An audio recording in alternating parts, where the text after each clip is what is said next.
Hello and welcome. You are now looking at a Perplexity Pro workspace.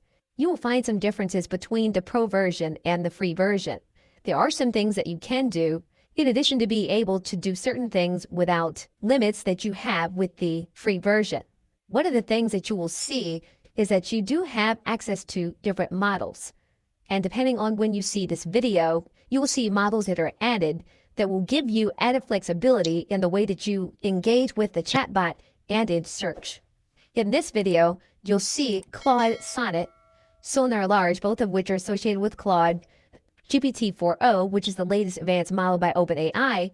You'll see Grok-2, which is the latest model by xAI, and then another Claude model. And of course, you have the default model to be used, created by Perplexity.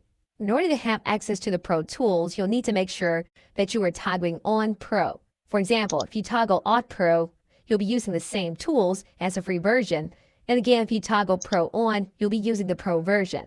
If you want to augment your spaces with files, you can upload files to any of the spaces that you have already created, or you can create new spaces with additional files in order to influence what happens inside of the space and the searches that you generate.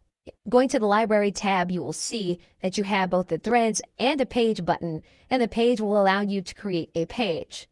The Discover tab is the same for both free and the paid version.